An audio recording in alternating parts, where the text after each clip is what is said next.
So, welcome back to the HubScale podcast, where we dive into the minds of security leaders all around the world. So this week, I have a very, very special guest is Bob Gault. So he's the new CRO over at Blackpoint Cyber. So Blackpoint Cyber is a Series C 24/7 managed detection and response platform, which is going over some really impressive growth over the last 2 years. So they've actually grown around 130% plus. So yeah, it's a pleasure to have you on, Bob.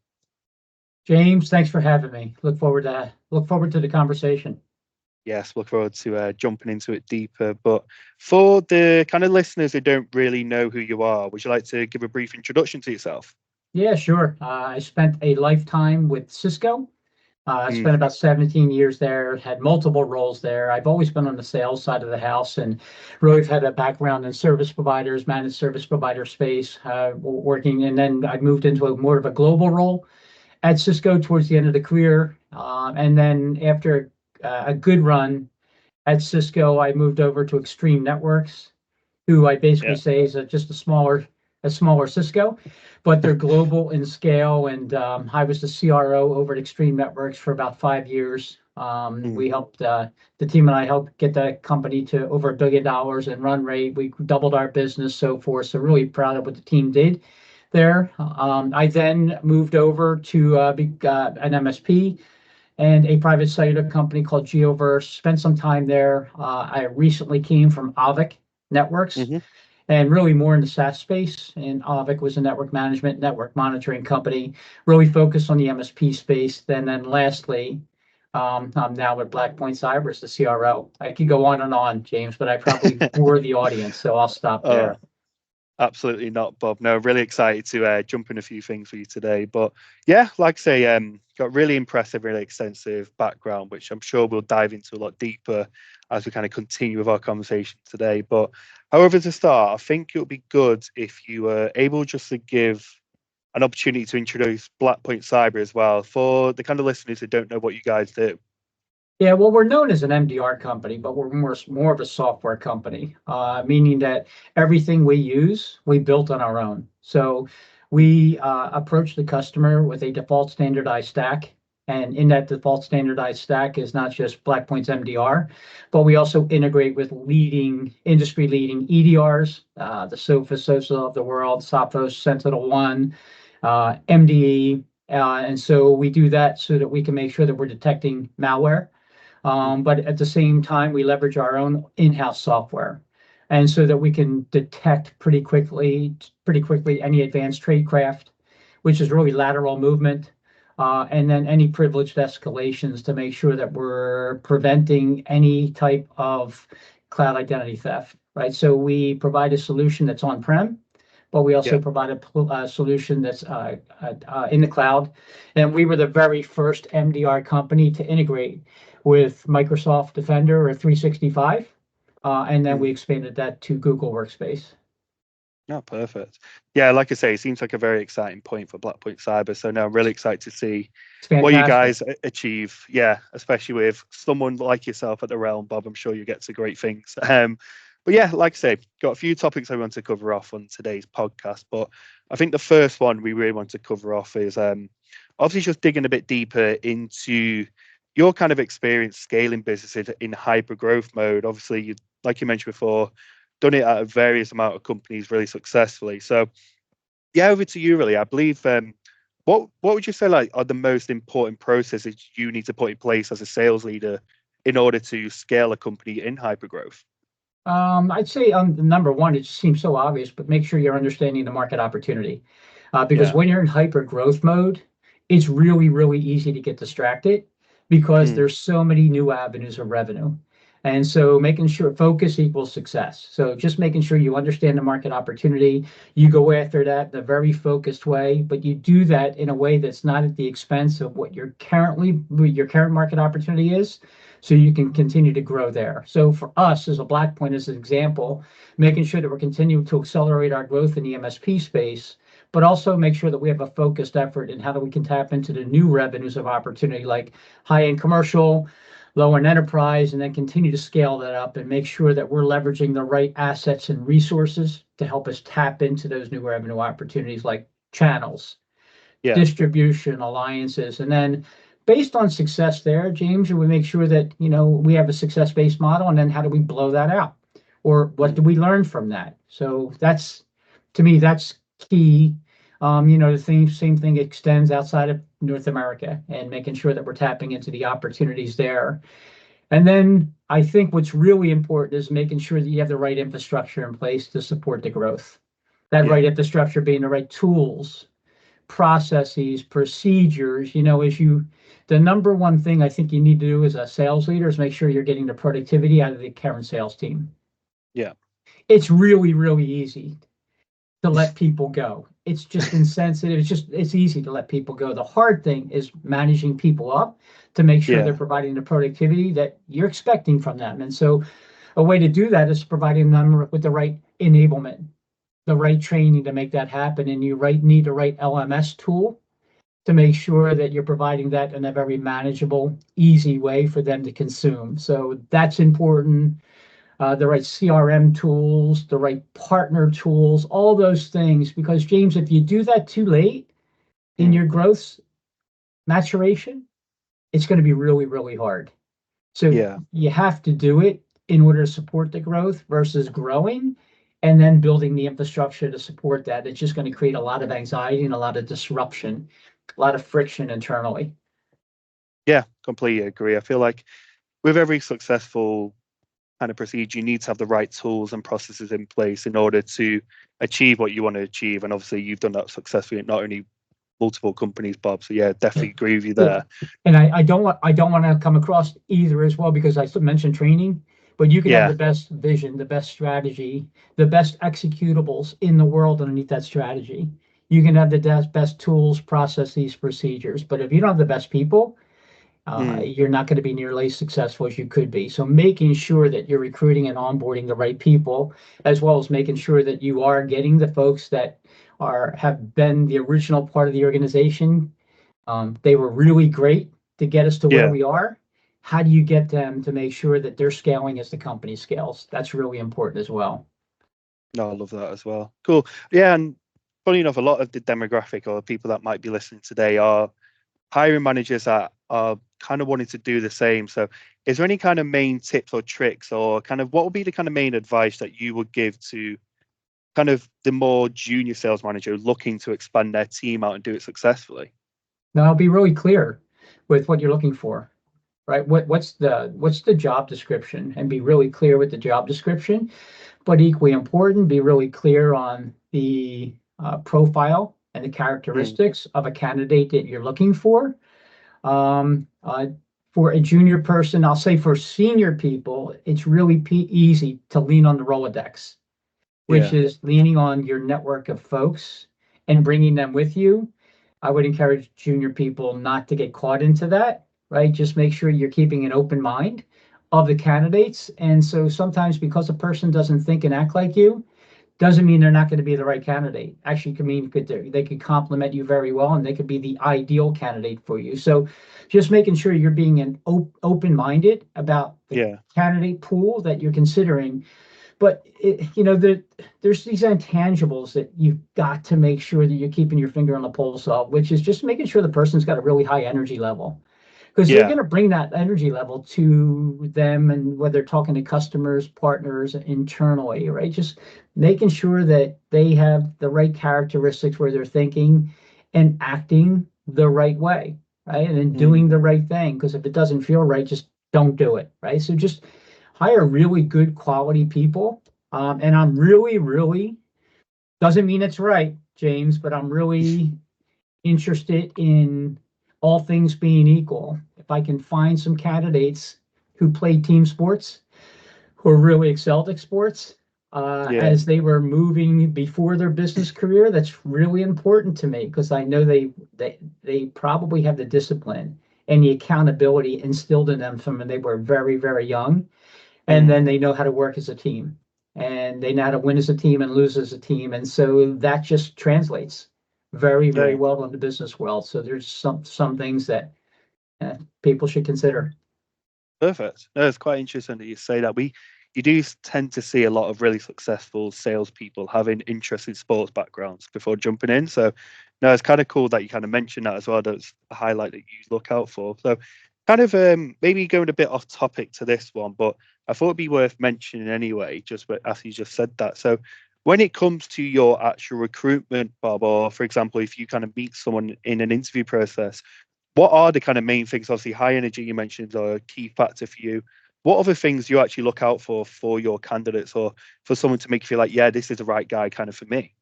Right guy or gal. Okay, of But course. I think curiosity.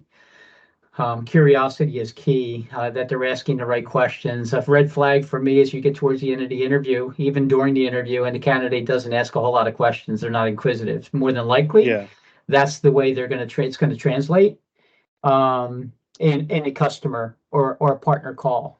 You just need to be curious. You need to ask questions personally and professionally about somebody, because two things people like to talk about. They like to talk about themselves, their family, what they do, blah, blah, blah. And that's how you learn about somebody. And secondly, they like to talk about their business. Sometimes what they're yeah, talking about might not be the most exciting thing, but it is for you when it is for them when they're sharing that with you. So that's curiosity is number one. I would also say that, making sure that you're asking people for examples. If mm, somebody says they were successful in something, great, give me an example on why you were successful, what drove that. But equally important, what people don't really talk about are their failures. And yeah, so asking people, where they had the least amount of success and why, and what would they do all over again. yeah, You wouldn't believe how many people stammer and stall at that. They just can't remember the failures they had, but they know that they had failures. So that's to me a key question you should be asking somebody. And just overall, just you can just feel it. James, yeah, when everything's virtual, you can just feel it through the monitor, whether somebody's got that intangible, they just got a high energy level and a high motor, which basically means they're going to work pretty hard and they want to win, yeah. which is what it's all about. No, I love that. I completely agree. I think the one thing that really resonates to me is how you learn from your past mistakes. What are the kind of key takeaways that you take from that? Like I said, I completely agree with you on that one, and Bob. And then that kind of leans more to the next kind of topic that I wanted to cover off today. So obviously, like you mentioned before, you leading a team worldwide at Cisco, and leading teams worldwide, kind of at a couple of other companies. So for you, Bob, what was the main kind of challenge of leading a worldwide team or a worldwide functional group as well? It's not a one size fits all. And Mm, so when you first get a global job, you think whatever you did in the States or wherever you happen to live, it's going to port and be successful somewhere else in the world, and it's not. yeah, So you have to be careful that you don't get caught in a rut that, hey, it worked in the United States, so it's going to work in Germany, or it's going to work in Singapore. It probably won't work. So I think the number one thing is everybody likes to have some common threads. So what are the guiding principles? What's your strategy? The mm, strategy should be consistent globally on how you're going to win in the marketplace. The how you're going to do that as a global leader, making sure that you hire the right people where they understand the local market. Don't hire yeah, somebody from the United States and put them in Japan. That makes no sense whatsoever. Hire local people who understand the customs, understand how the local people think and act, and what will work and what won't work, so that they can take the common thread of what the global strategy and the vision is, and they can customize the approach that way. What do mm, I mean by that? So if there's if verticals are a really important part of your go-to-market strategy to go after the enterprise marketplace, first of all, I'd highly recommend not to just cast a net over the entire enterprise. It's going to really limit the success. So find a vertical that you think you could be really, really successful in. And then once you're successful, I'll just make it up. If you're mm, successful in SLED in the United States, well, what's another vertical? After a year and a half, you were successful there, you can go after, maybe leveraging the same exact things. However, verticals is the strategy, but it doesn't mean SLED is the right vertical to go after in yeah, Germany, right? In Germany could be manufacturing, in UK could be healthcare. So just don't be wed to a single vertical globally, making sure you're listening to your people to understand what's the right vertical in that market. And then again, take the same common threads that you think would work for you and customize the approach based on where out in the world you're going after. No, pretty very, very good, interesting there. Cool. And then in terms of so for example, I know Blackpoint are a US based company. What tips would you give for a company that may be based in the US but do want to potentially expand into different regions? Like before actually going out there and doing the actual strategy, what would you look out for the signs for you to make you realize this is the region we need to go after? Yeah, I'd say for, even if you're a US based company who's done very successful in the US, again, not also one size fits all. Number Mm, one, and because you want to go after non-North America opportunities, let's say EMEA, don't choose EMEA as the approach. I mean, EMEA is pretty big, right? So yeah. my first suggestion is make sure you know which regions within that theater you want to go after. And the number one common thread is let's go after countries where we know that the primary speaking language is English. They have a secondary and a tertiary language, but the primary speaking, so that would be the wise approach to go after. Then you just want to use business intelligence and competitive intelligence to make sure you're understanding the market and is there a market opportunity there. Because Northern Europe might be more English speaking, it doesn't mean that there's a market opportunity there. What are Mm, the other cybersecurity companies in that market? Who are the partners in that market? Who are the disties? So just making sure that you're better understanding the marketplace, then going after a senior leader, going yeah. after somebody whose personal brand is pretty strong in that marketplace, because it's not going to be easy. It's not going to be for the faint of heart. So you have to make sure that you're recruiting and onboarding the right person, the right senior leader who's responsible, who's disciplined, who's done it before. Because keep in mind, they're 3,400 miles away from me. Mm, So I can't micromanage them every single day, nor does a senior leader want to be micromanaged every single day. So making sure that you're hiring the right person who's got the pedigree, who's had the experience that can do that, and understands the marketplace and understands that their personal brand is going to give them entree into certain customers and partners that we wouldn't have if I just drop somebody from the US into that marketplace. yeah. No, I feel like key theme here is obviously making sure you hire the right people. So yeah, I definitely want to kind of stress that as like kind of the main kind of takeaway so far. But that kind of leads on to the Just, next kind hey, of James, topic. I'm sorry, just to reinforce on that, sorry to interrupt. Yeah, Think no about problem. the setback you're going to have if you hire the wrong Mm, person. exactly. It could have been the Exactly. right strategy, right? You could have the right approach. However, to all the other key constituents in the company, it failed Yeah. because you didn't have the right people. So it sets you back 6 to 12 months. That's why hiring the right people, whatever you're doing, is so, so important.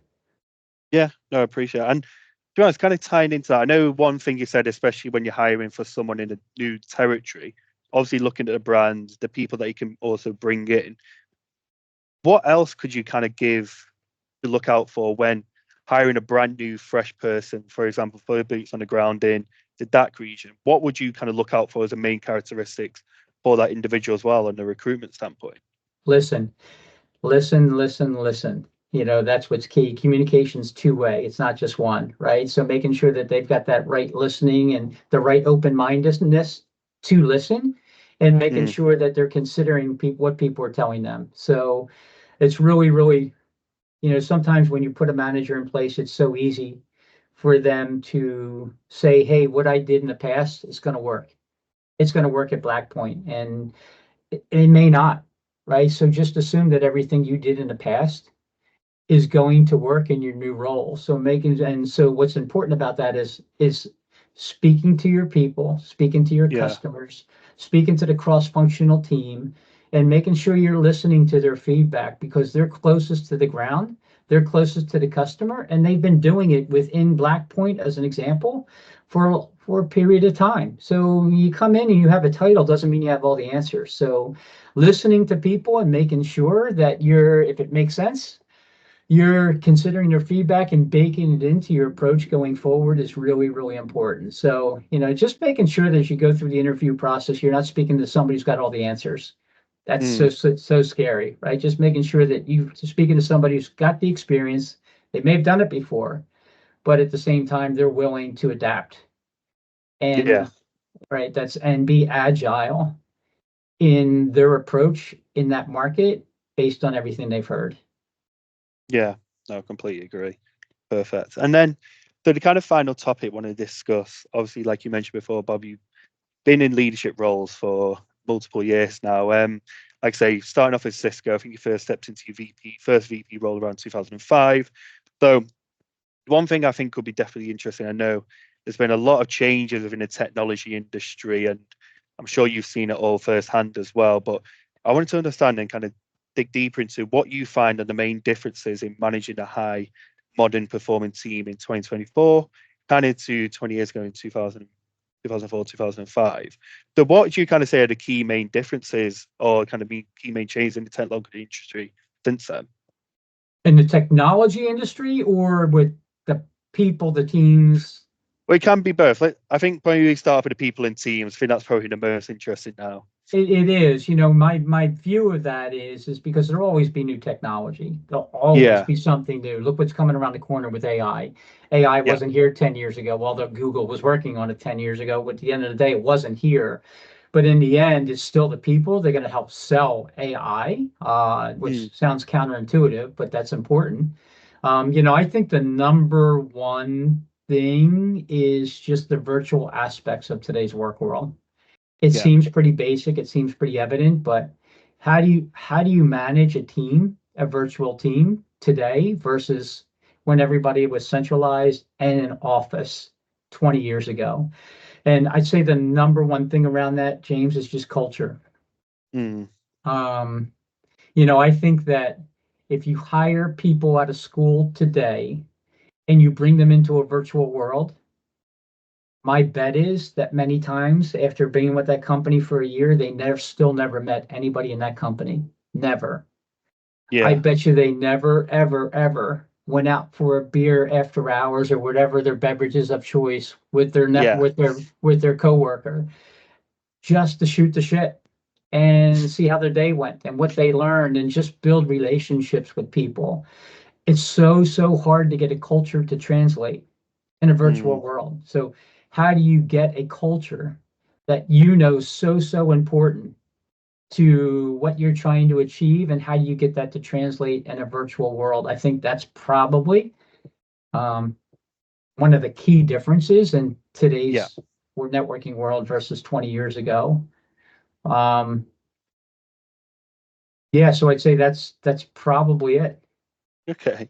No, it is strange. Obviously, since COVID and yeah, obviously, I don't think me and you would be kind of talking today if it wouldn't be the help of Microsoft Teams, Bob. So no, I definitely No, you're right. appreciate how things have You, changed. But you know what I did notice though, James, as well, and this is a great thing, is just that I noticed that the next generation of workers, much more mm, curious. They're yeah, much more curious, and they ask more questions than the prior generation did. And I think I think that's a good thing. They're not asking questions to challenge. They're asking questions because they want to know why to make them better. Like yeah, if you're asking them to do something, I feel like 20 years ago, people would have just did it. yeah, Whereas today, they would ask more questions around why. And guess what? More than likely, they might come back with a better mousetrap.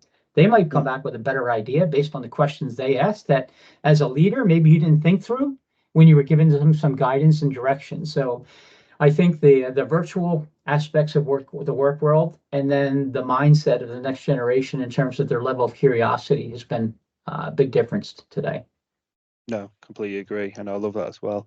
And then, kind of tying into your last point, then, just so I just wanted to understand how you kind of adopt that and also implement it. Obviously, with virtual reality kind of being a big Mm. thing for workforce now, how do you make sure you implement a really good culture for a more of like a virtual workforce compared to back when everyone used to go into the office, like you say, go and have a beer after?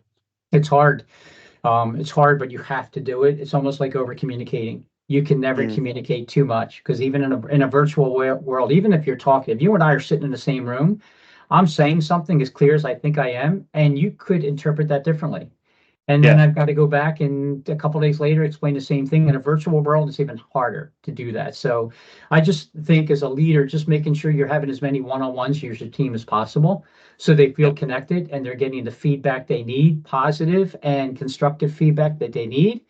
to put them in the best possible position to succeed. So I would tell you my calendar is riddled with one-on-ones and skip level one-on-ones with the teams, just to make sure that I'm keeping my finger on the pulse of what's going on, and I'm providing them with any insight that I can provide to them at the company or corporate level. Yeah. So they understand the context of why they're doing things. So that's the number one thing. And number two is I do feel like we have to do whatever we can to move towards a little bit more of a hybrid model. I know some of the next generation virtual workers don't want to hear that, but there could be a balance, right? A more happy medium, and how you create more of a, virtual physical building. How do you create, or maybe just create a remote building where people can just meet and hunker down and meet for 2 or 3 days a week. I just feel like that could even be more roles based than anything else. But how do you start to slowly move in that direction?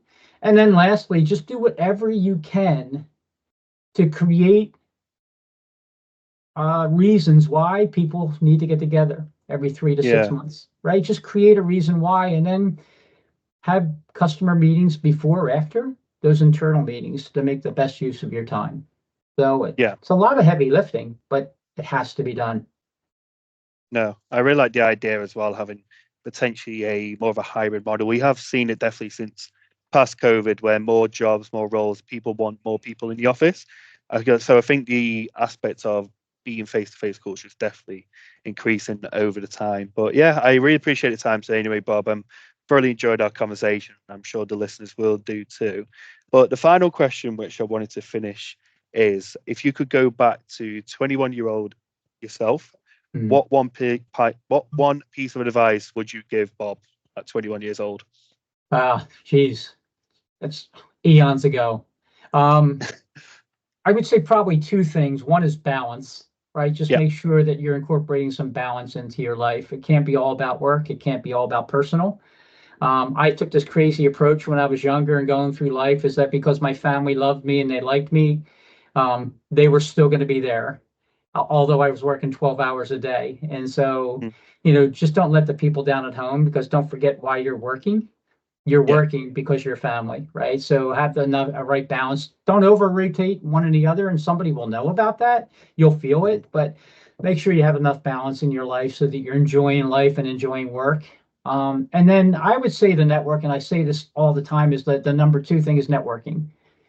And it's hard in the virtual world, but it's the stuff they don't teach in school, which is networking one-on-one, which is build the relationships, get to know people, and do it in a more genuine, authentic way, so that you're developing relationships with people that are in the industry. And trust me, when you do that, they'll carry forward. And it'll create a multiplier effect for you as you get later into your career. You'll never believe how many people I'm still in touch with, going all the way back to my early Cisco days, just because we thought we were doing something together and we were changing the world. Number one. Number two is we all worked in a different way. So we all needed to build relationships with one another to be successful together as one team. And man, those relationships still carry forward today. So make sure you're networking. You won't regret it. Perfect. No, I love that. But yeah, thank you again, Bob. It's been a really good chat. And yeah, I'm excited to see what you kind of bring to Blackpoint. And yeah, excited to see the growth plans that you guys got going on over the next year or so. Thanks, James. I appreciate it. Great talking to you.